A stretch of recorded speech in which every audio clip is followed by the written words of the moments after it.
It is common knowledge that wealthy individuals have multiple ways of making money and they don't just depend on one source of income. Virtually all rich and successful people have assets that produce money and long-term wealth. But what are these assets that are making people rich right now as we speak? Before we get into the assets, it is important to understand what an asset is. For the purposes of this video, let's use author of the popular book Rich Dad Poor Dad, Robert Kiyosaki's definition of an asset. An asset is an object, a property, or any possession that puts money in your pocket. On the other hand, a liability takes money out of your pocket. Wealthy people focus on collecting assets and limiting liabilities. This way, they can grow their wealth. Now that we have our definition of an asset, let's talk about the first asset that people use to get rich. Number 1. Stocks. Stocks have made people wealthy for centuries. Did you know that if you bought $220 of Apple stock in 1980, today would be worth over $180,000? Stocks are not as complicated as they might appear. When a person buys a stock, they are buying a small piece of a company, which makes them a small part owner of the company, and in turn, they are entitled to the growth and profitability of the company. For example, if a company worth $10 million issues 1 million shares and you own 50,000 shares, this makes you the owner of 5% of this company. In other words, you own $500,000 worth of this company. Now, there are two main ways people get rich using stocks. If the company you own stocks in increases in value, for example from $10 million to $50 million, then the value of your 5% ownership also increases from $500,000 to $2.5 million. For example, the company Apple in January of 2010 was worth around $192 billion. And 10 years later, by March of 2020, Apple is worth around $1.3 trillion. This means that investors who bought Apple stocks in January of 2010 have made an average of 670% return on their investment over the last 10 years. Another way people make money using stocks is by collecting dividends. Many companies distribute part of their profits to share owners every quarter. Investors that receive dividends receive a quarterly check on top of their investment growth. Investors can either use this passive income from dividends to use and spend as they please, or they can reinvest this cash flow back into buying more stocks, allowing them to compound their earnings even further. Number 2. Bonds. Another investment that people use as part of their get-rich strategy are bonds. If a government or a company needs to raise capital to fund a project, they will issue bonds for investors to buy. A bond is different than a stock. While a stock is a small ownership of the company that entitles you to the gains or losses of a company, a bond is a debt that a company has to investors. This means that if you purchased a bond, you are lending money to the company or a government to be paid with interest at a predetermined date. Bonds are considered safer investments than stocks since they are not ownerships of a company but loans to be paid. So if a company loses market value, the stockholder also loses value, but bondholders do not. And in some instances, they actually gain value since the company still has to pay their debts whether they lose market value or not. Unless the company goes bankrupt, they will have an obligation to pay their debts to bond issuers. Now, since bonds are typically safer investments, they also bring a lower return on investment with an average return of 3% per year. Investors use bonds to diversify their investment portfolio and limit their total risk. Bonds can also be bought in major stock exchanges just like stocks. Number 3. Real estate. Real estate is a tool that has made many people wealthy for years, and for a good reason. As population increases, more and more people need a place to live. This creates many different ways to create wealth using real estate. The first one is by renting out your property to tenants and receive a check every month with no ongoing work needed, making this type of income passive income. The second way people build wealth with real estate is by using debt. Yes, many investors take out debt in form of a mortgage to buy a property. This allows them to buy a property even if they do not have the total amount to buy it, while having their tenants pay down their loan, building up their equity in their property. For example, if you bought this property for $100,000 with a $20,000 down payment, this means that you took a loan of $80,000, let's say for the next 15 years. This means that you have a mortgage payment of $445 per month excluding taxes. taxes. Since tenants are paying you rent, this means that they are also paying for your mortgage. You are making an extra $5,333 per year in equity on top of your monthly cash flow. But we're not done yet. Real estate values tend to grow over time. So if held for a long period of time, a property can be sold at a much higher price than it was bought for. Now, there are many different types of real estate. Residential real estates are properties where people live in. Commercial real estates are properties where people conduct business in, like an office building or a restaurant. There's also land or farm real estate that can be rented out to farming businesses to expand their operations while collecting a rent check. Number 4, REITs.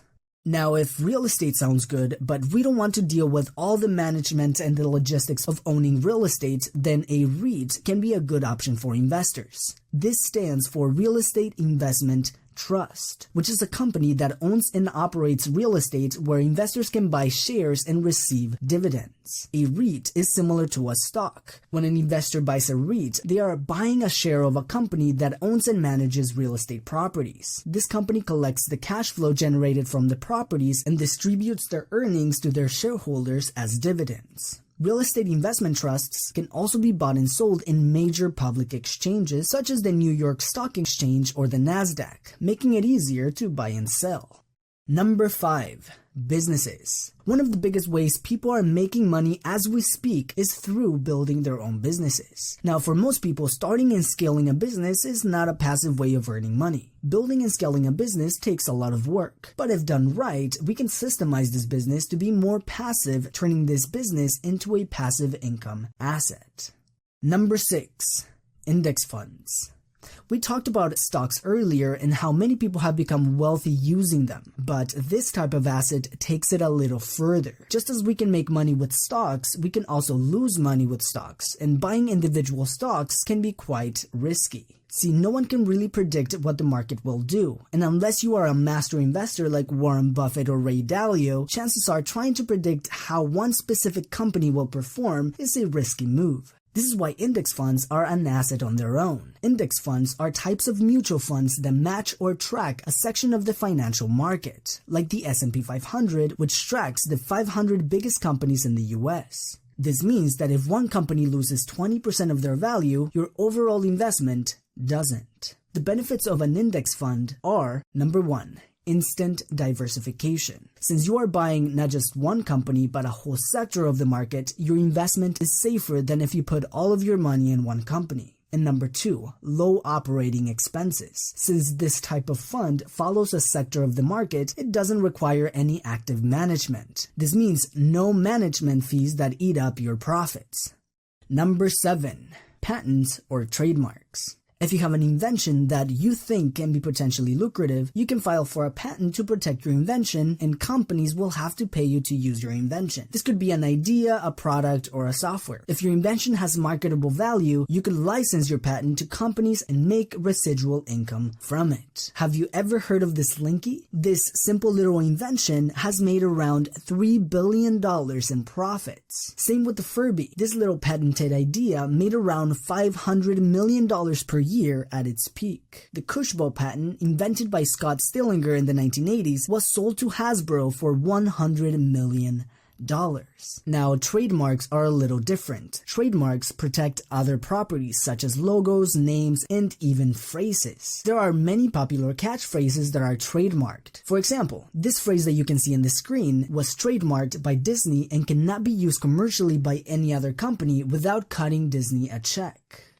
Number 8, digital products. Digital products are becoming a massive asset for any business or individual. Have you ever noticed how some of the biggest celebrity entrepreneurs, people like Damon John for example, are getting into the digital information business? This is because digital products are highly profitable assets. This is something that you can create once and profit from it day in and day out in a passive way. Now, there's a variety of different types of digital products. For example, let's say that my friend Tom here is a filmmaker. There are many different digital assets that he can create to add income to his business. For example, if other filmmakers like the way he uses color, he can create a preset for his color grading styles for other filmmakers to use. He can also create music, stock footage, or sounds that he can sell to other creators. As a filmmaker, he can create plugins to make editing easier for other creators. He can also create a training course teaching others his process of producing films. And just like that, Tom now has 6 digital products that can generate him money on top of his filmmaking business even if he's not actively there. Number 9. Copyrights. Copyrights protect intellectual property, such as books, music, or poetry, among others. This is a great asset since these copyrights can also be licensed out for a royalty. One of my favorite examples is J.K. Rowling. She is the author of the popular book series Harry Potter, providing her with royalties every time the book was bought. Then the books were made into movies, providing her with another layer of royalties since her intellectual property was used for the movies. Another layer of royalties come from the merchandise sold based on her characters. Then Universal Studios created the wizarding world of Harry Potter, where the attractions are based on her intellectual property, adding more to her royalties. Reportedly, Rowling earns royalties from ticket sales, merchandise, food sales, and even beverage sales sold within the park since they all use her intellectual property. And more royalties come from her licensing deals to produce the Broadway shows based on her writing of the Harry Potter and the Cursed Child. Number 10.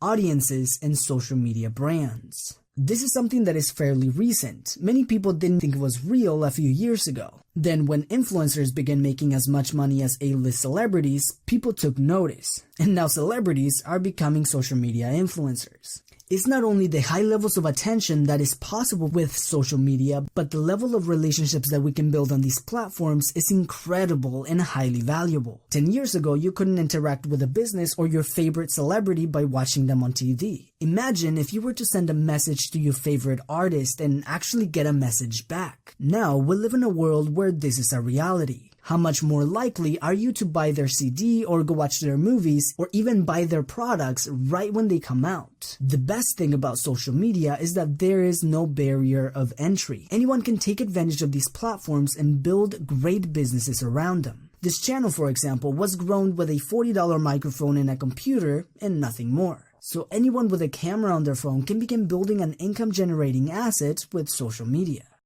Okay, so let's recap the 10 assets that people are using right now to get wealthy.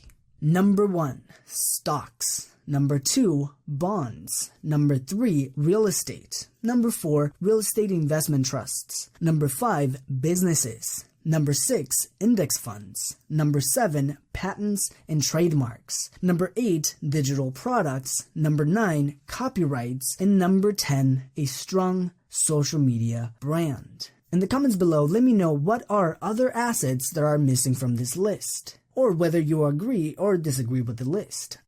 And if you want to build your brand on YouTube, make sure to apply to join our YouTube Growth Case Study Group. And as always, thank you for watching, and I will see you in the next video.